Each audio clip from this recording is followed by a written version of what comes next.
आजच्या बावीतील आपल्या या कॉर्नर सभेच्या निमित्तानं व्यासपीठावरती उपस्थित असलेले सर्व पदाधिकारी, समोर बसलेली सगळी माझी वडीलधारी मंडळी, तरुण मित्र बांधव, सर्व शेतकरी बांधव, घराघरातून ऐकणाऱ्या माझ्या सर्व माता भगिनी, आज या ठिकाणी बांधवनो आता ही दुसरी चक्कर असं बावीला आहे या 15 दिवसामध्ये, आणि आज त्या दिवशी खंडोबाच्या देवळामध्ये आपण बैठक घेतली होती.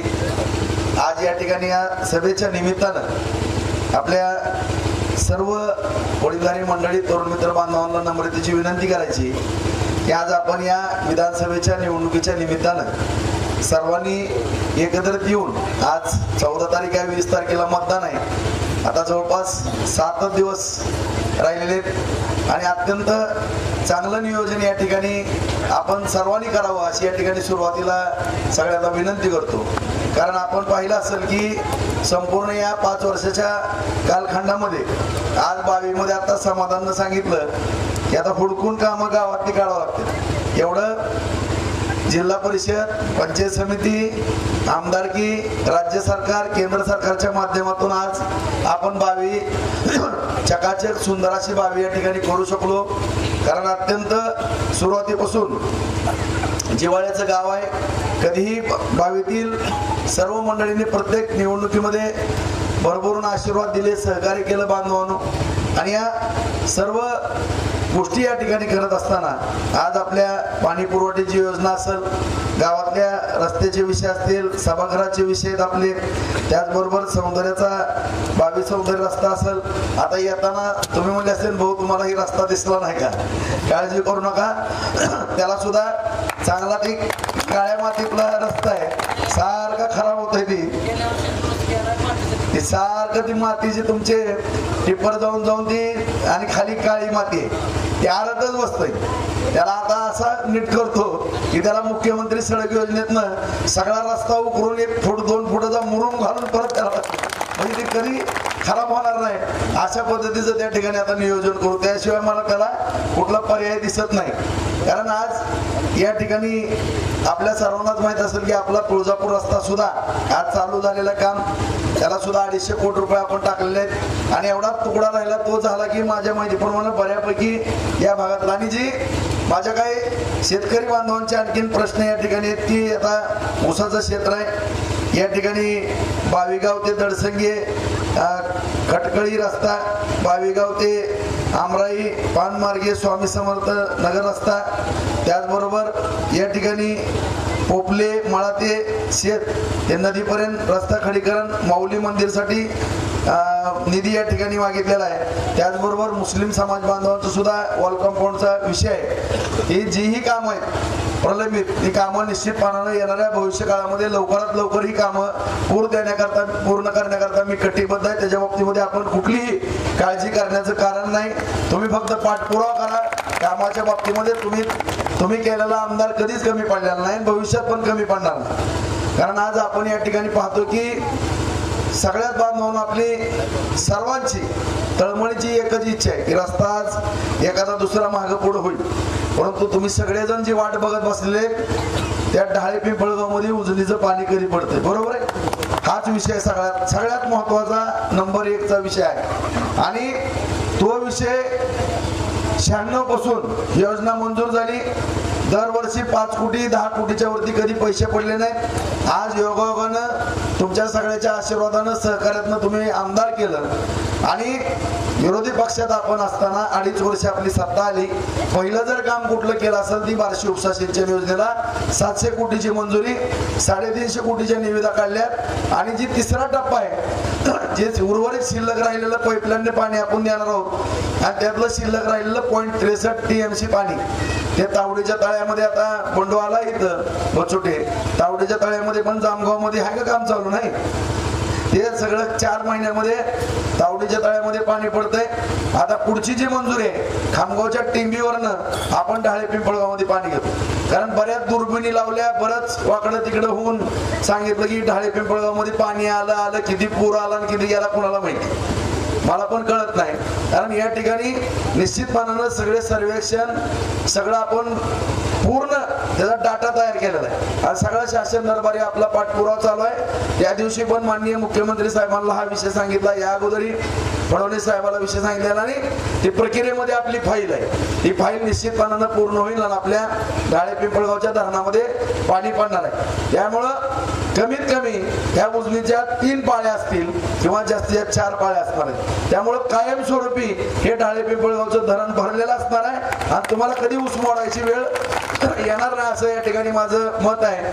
फक्त 10 वर्षातनं एखाद्या वेळेस जर उजनी दुर्दैवानं कधी 10 वर्षातनं माझ्या अनुभवातनं एखाद्या वर्षी उजनीलाच पाणी नसतं, त्यामुळे जर धोका झाला तरच, नाहीतर आपल्या इकडं 10 वर्षातनं 4 वर्ष दुष्काळ असतो। आपल्याला कमीत कमी 3 वर्षाचा जादाचा बोनस या ठिकाणी मिळणार आहे। अशा रीतीनं आपण त्या ठिकाणी नियोजन केलेलं आहे। आम्हाला साठवण तलाव असतील, 37 साठवण तलाव आपण या ठिकाणी गेले आहेत। आपल्या सौंदर्याचं सुद्धा साठवण तलाव आता पूर्ण झालेलं आहे, त्याचं सुद्धा बहुतेक बावीतल्या शिवाराला काही पाणी या ठिकाणी निश्चितपणानं त्याचा सुद्धा फायदा या ठिकाणी होणार आहे। सौंदर्य 22 ह्या रस्त्याचा सुद्धा तुम्हाला काही शेतकऱ्यांना डायरेक्ट सोलापूर रोडला जाण्याकरता त्याचाही फायदा होणार आहे।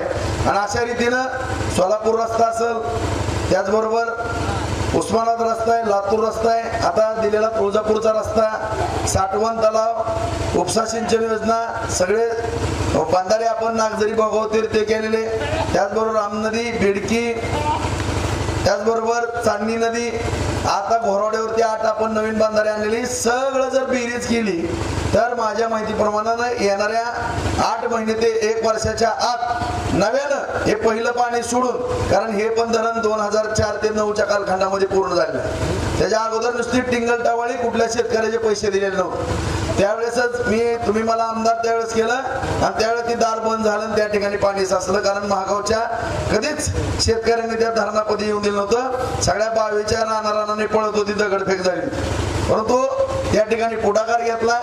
शहाजी पवार नावाचे भूसंपादन अधिकारी, त्यांना या ठिकाणी पाठवलं आणि सगळे भूसंपादनाचे पैसे वाटून त्या ठिकाणी ते धरण पूर्ण करण्याचं काम केलं। त्यामुळे आज या ठिकाणी आपल्या गेलेल्या जमिनीचा जे काही नुकसान झालं होतं त्याचा कुठेतरी फायदा गावाला व्हावा, तो फायदा आज होताना या ठिकाणी दिसतो। आणि या दृष्टिकोनातून नव्यानं 50,000 एकर जमीन आपली येणाऱ्या कालखंडामध्ये या ठिकाणी बागायत होणार आहे। 1 वर्षानं बारमाही बागायत होणार आहे ते सुद्धा, कारण उजनीचं पाणी आपल्या हक्काचं पाणी।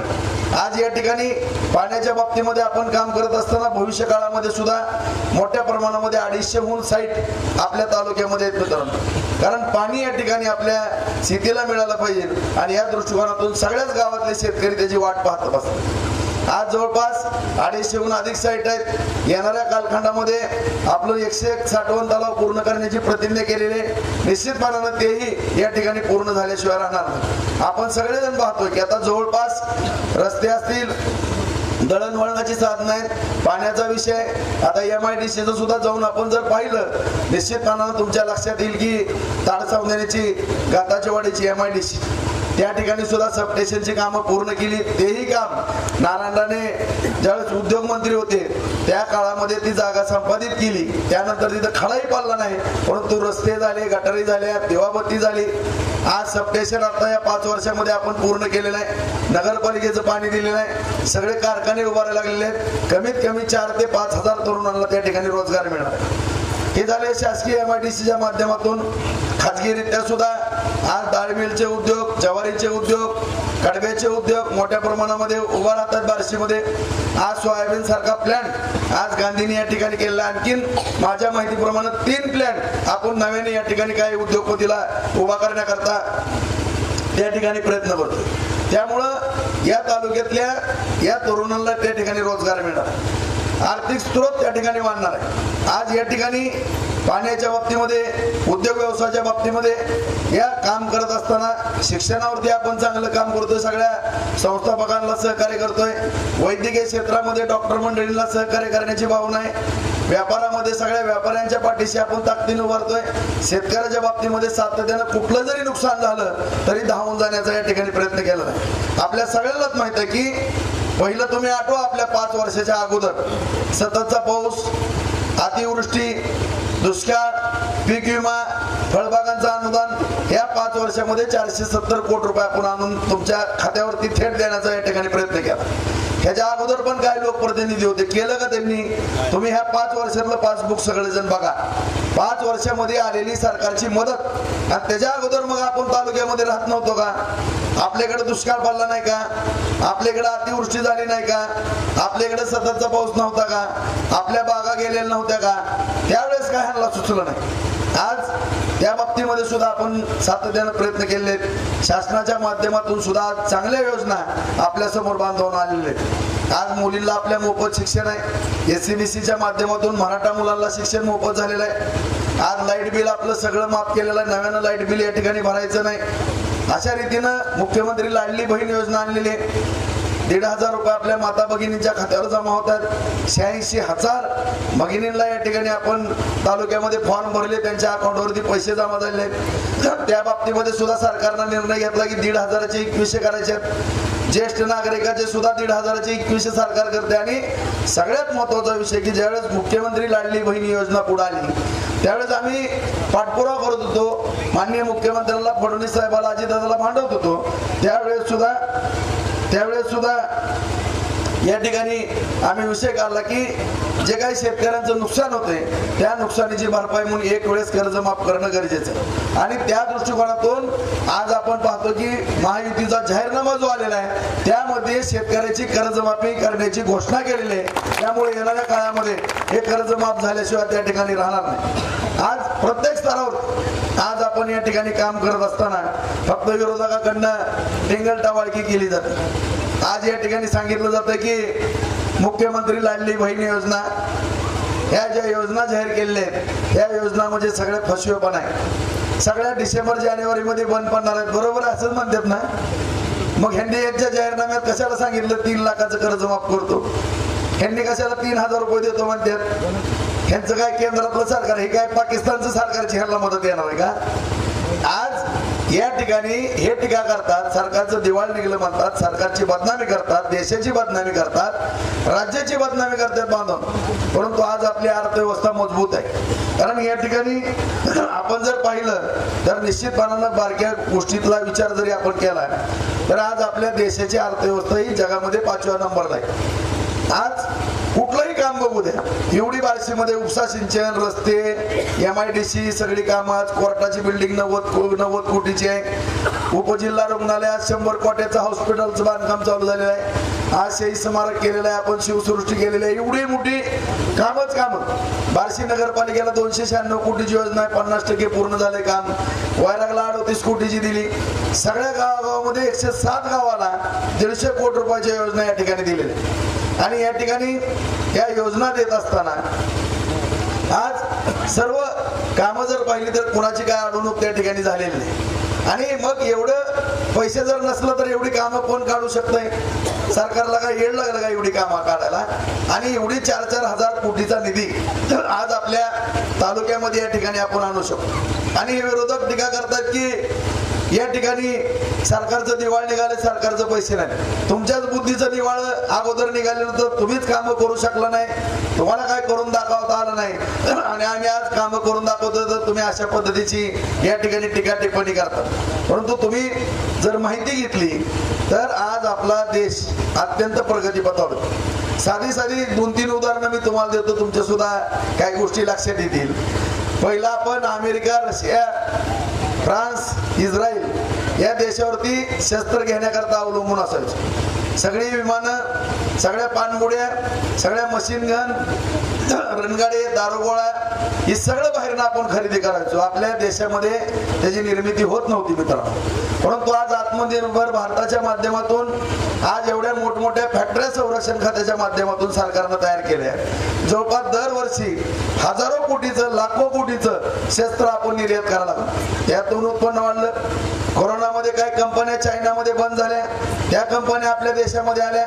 साधं उदाहरण युक्रेन आणि रशियाचं युद्ध चालू आहे, त्या ठिकाणी सुद्धा रशियाचे आपले चांगले संबंध आणि अमेरिकेने त्यांच्यावरती निर्बंध लावल्यानंतर त्यांचा गॅस आणि तेल कुणी घेत नव्हतं, त्याच्यावरती बंदी होती आणि त्या ठिकाणी भारत देशानं माननीय पंतप्रधान नरेंद्र मोदी साहेबांनी धाडस केलं आणि त्या ठिकाणी अर्ध्या किमतीमध्ये तेल घेतलं.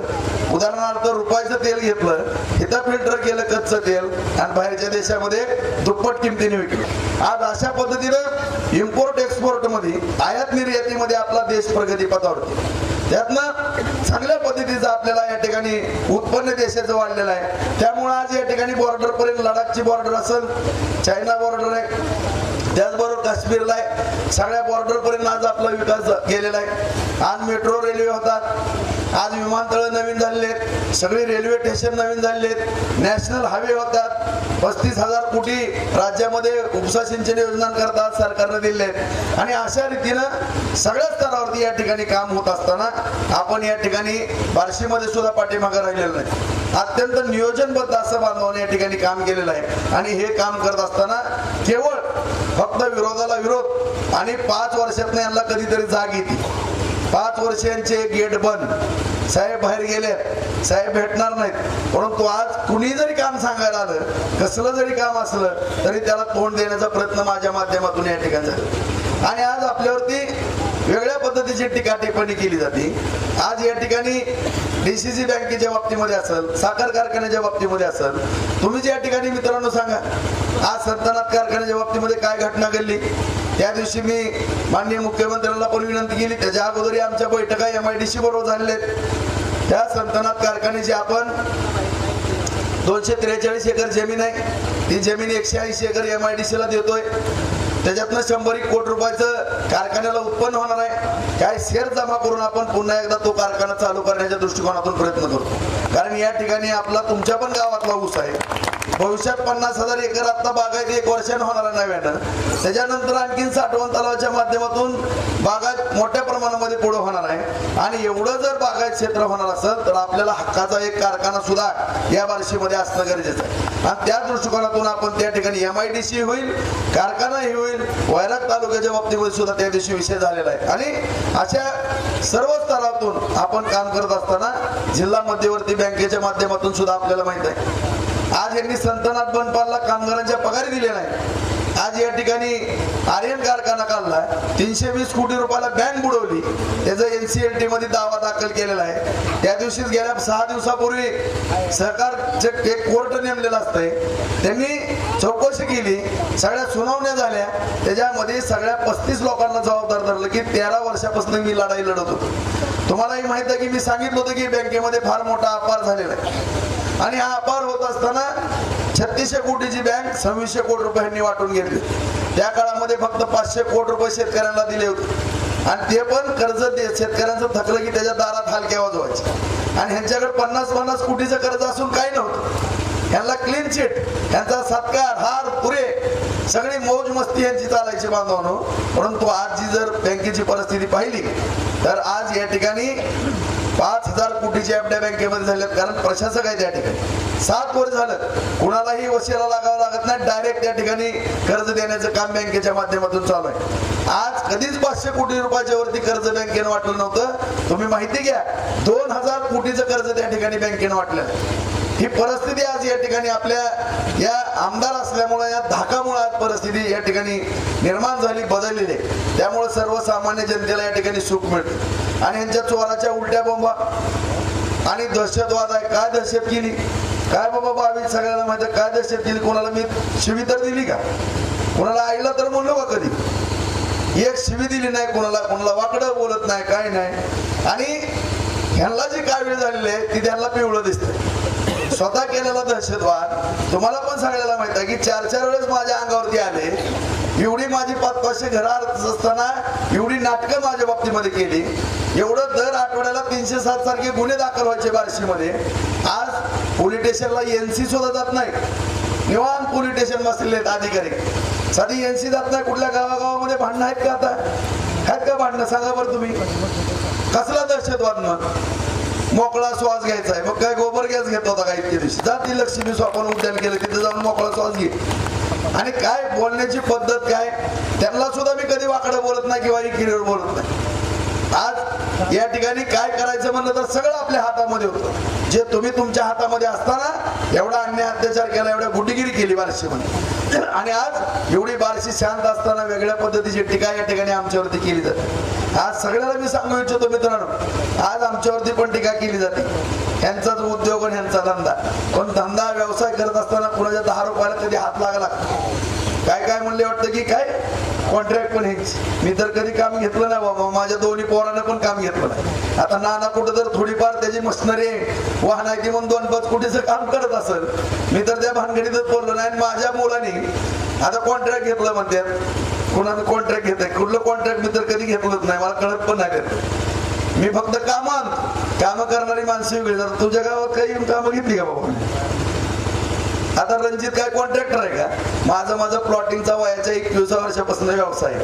आता रणजित BSc ऍग्री झाला म्हणून त्याला बांधवानं डाळ मिल टाकून दिली. आता रणजितला डाळ मिल टाकून देणं गुन्हा आहे का? कुठला आई वडील आपल्या लेकराला व्यवसाय करून देत नाही सांगा बरं तुम्ही. आज या ठिकाणी मी माझ्या सर्व शेतकरी बांधवांना, समाज बांधवांना या ठिकाणी सांगू इच्छितो मित्रांनो, अख्ख्या महाराष्ट्रात जरी तुम्ही हुडकलं तरी मराठा समाजातली पहिली डाळ मिल टाकणार रणजितराव होते. तेव्हा सांगतो, एक सुद्धा मराठ्याचे पोरग त्या डाळ मिली नाही. का रे बाबा तुमच्या पोटात दुखतंय का? आमच्या पोरांनी काय डान्स बार टाकायचा का? काय करायचं काय नेमकं? आज तुमच्यासारखी काय गांजेवाड्याला पोरं पाठवायची का?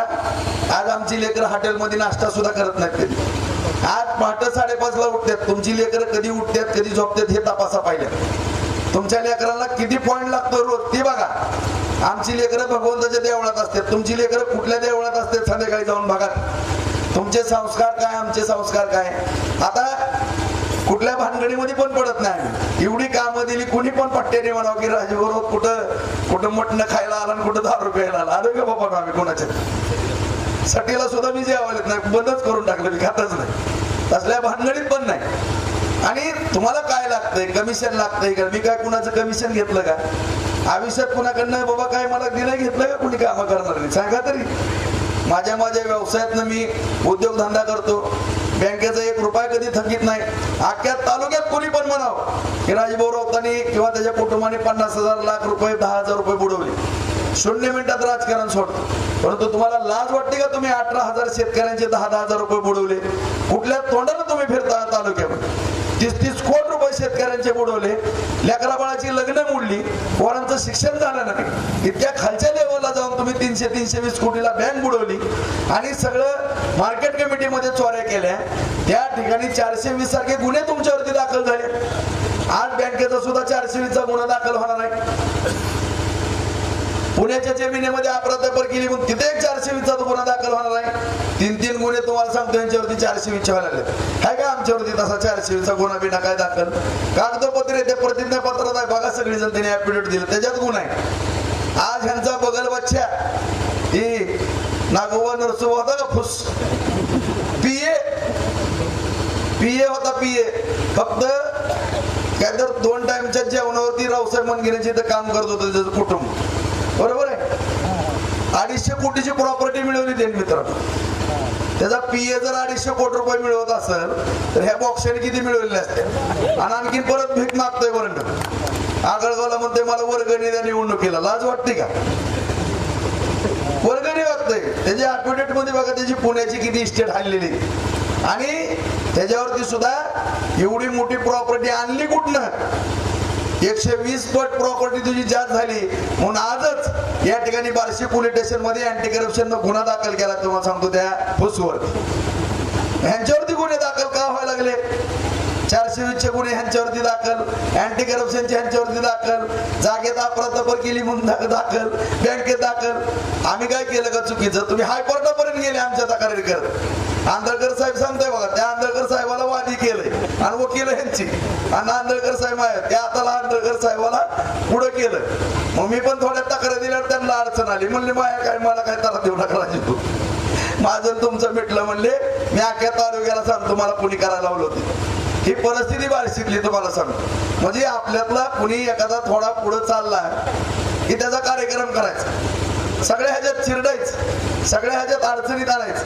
दहशतीतनं संपला दहशतीतनं, पैशातनं संपला पैशातनं. कुठल्या पण माध्यमातून बदनामी करायची. त्याच्यामुळं मला ह्याची चाल माहिती होती, म्हणून मी अत्यंत, कारण मी छत्रपती शिवाजी महाराजांचा मावळा मित्र.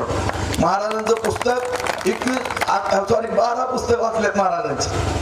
आणि जे महाराजांनी जीवनामध्ये स्वतःला कशा पद्धतीनं नाराज वागत होते, या सगळ्या गोष्टीचं आत्मपरीक्षण केलेला मी मावळा आहे. त्यामुळे आपण जर राजकारणामध्ये सुरक्षित राहायचं म्हणलं तर आपण कुठलीही एक चूक करता कामा नये. कारण माझी एक चूक 1 लाख कुटुंबाला भावणार आहे. त्यामुळे मी कुठल्याही, माझा एक पाऊल सुद्धा चुकीचा पडून देत नाही, इतकं सुरक्षित राहतो. कुठेही तुम्ही दाखवा मला, एक चूक करत नाही. कुठल्याही भानगडीत कधी मी कसल्या पडत नाही, कुठल्या चोरी लांडी लबाडी तसल्या लपड्यात कुठल्या पडत. कारण मला माहित आहे, नाही करून माझ्या नावानं डंका फुकत्यात. माझ्याकडनं जर एक चूक झाली तर कसला तांडव नृत्य करतात, ही काय शंकरानं सुद्धा कमी केला होता असला चित्र करतात. त्यामुळं माझं मी सावध असतो, अत्यंत हुशारीने राहतो. कधी सुद्धा कुठं अडचणीत येईल किंवा मला अडचणीत कोण असेल त्याच्या बाबतीमध्ये एकदम सुरक्षित राहिलेलं आहे. कारण मला काळजी आहे की माझ्या बाबतीमध्ये जर काय घटना घडली आणि मी जर बदनाम झालो कुठं बाजूला राजकारणातून फेकलो गेलो मित्रांनो, तर ही परत बार्शीला चिरडायला ही तयारच आहे तुम्हाला. परत बार्शीमध्ये दहशतवाद आणणार, परत यांची गुंडगिरी सुरू होणार, परत नाटकं चालूच होणार त्यांची.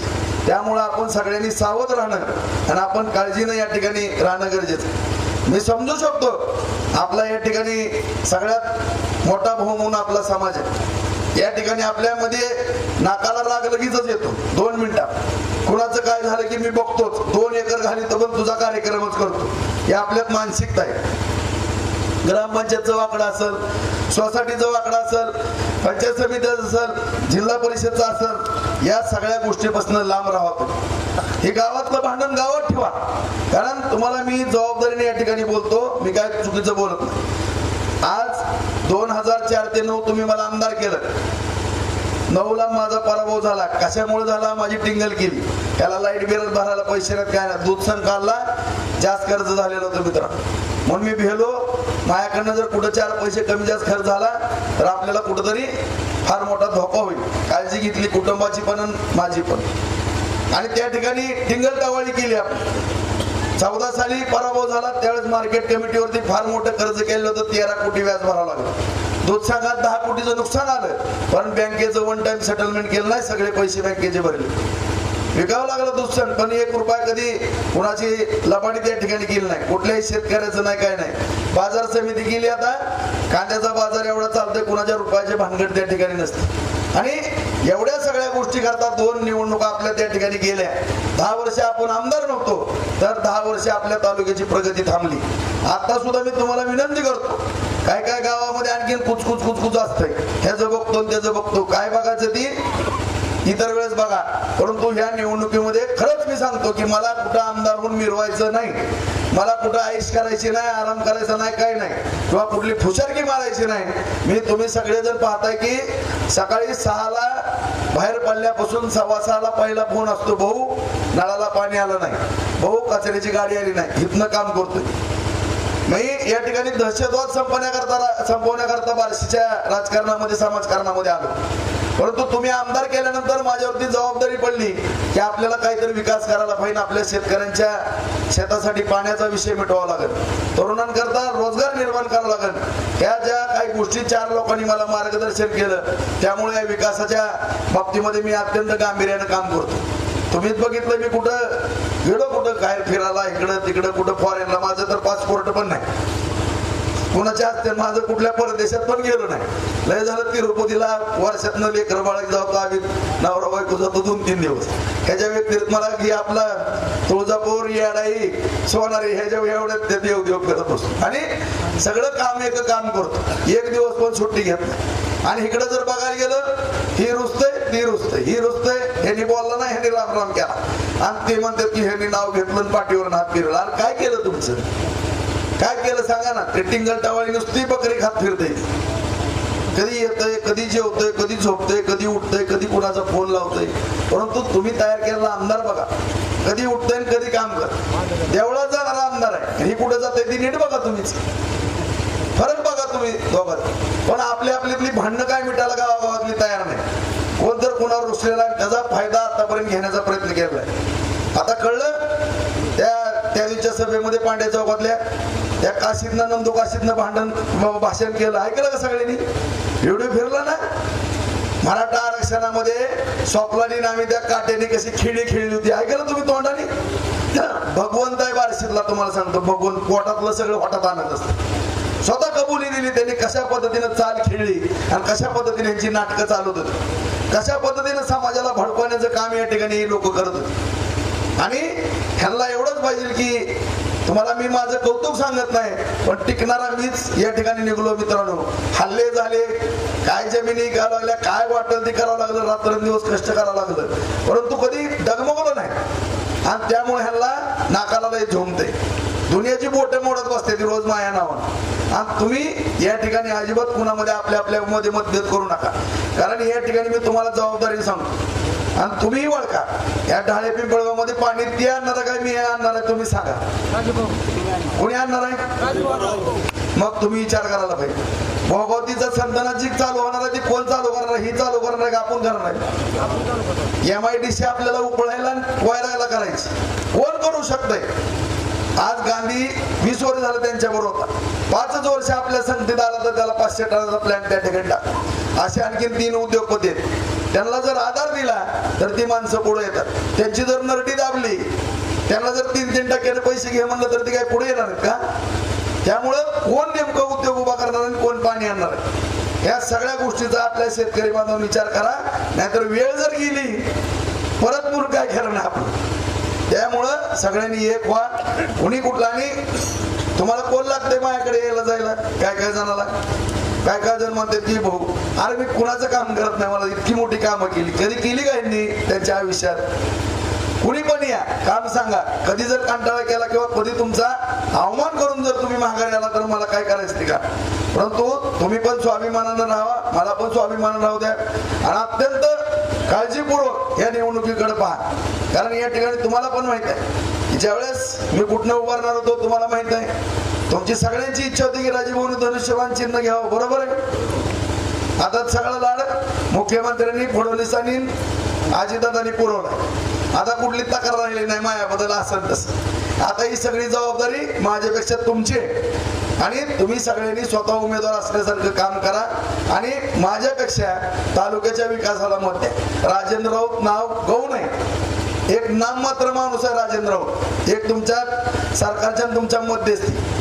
बाकी माझा काही संबंध नाही, कारण ती वरचं सरकारचं तुमच्यापर्यंत आणून पोहोचवायचं काम माझं आहे, माझा काही जास्त रोल नाही. त्यामुळे या ठिकाणी ही जबाबदारी तुमची आहे तालुक्याचा विकास करण्याची. त्यामुळे अत्यंत काळजीपूर्वक या निवडणुकीकडे पहा. आज धनुष्यबाण चिन्ह आपलंय, 3 नंबरला बटन आहे. सगळ्यांनी 8 दिवस फक्त तालुक्या करता द्या, माया करता सुद्धा नका देऊ. 8 दिवस द्या तुम्ही. बाकी तुमची लेकरं, तुमचे सगळे प्रपंच सुखाचा मनाची घास, तुमच्या लेकराच्या तोंडात सोन्याचा घास जर नाही आला तर मग राजा राऊताचं नाव बदलून ठेवा, एवढं मी तुम्हाला शब्द देतो. पण ही निवडणूक गांभीर्यानं घ्या, कुठल्या तर भयकाव्यामध्ये जाऊ नका, कारण मध्यंतरी लोकसभेला फार फार मोठाही झालेला आहे. तुमच्या काय इतकं डोक्यात राग होता की मी कधीच बघितलं नाही असा माझ्या विरोधामध्ये 54,000चा लीड गेलेला. असं काय करू नका.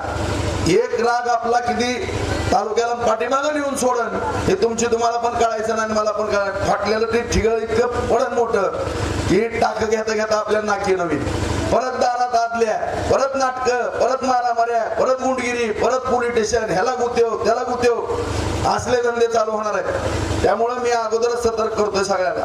सगळ्यांनी काळजी घ्या बांधवांनो. आणि 8 दिवस फक्त पेरण्या बिरण्याचं टायमिंग ठीक आहे, सकाळ संध्याकाळ प्रत्येक जण उमेदवार असल्यासारखं काम करा, अशी या ठिकाणी माझ्या घरच्याच गावामध्ये मी सगळ्यांना नम्रतेची विनंती करतो. आणि पुढं पानगावला सभा असल्यामुळं माझे 2 शब्द या ठिकाणी संपवतो. जय हिंद, जय महाराष्ट्र.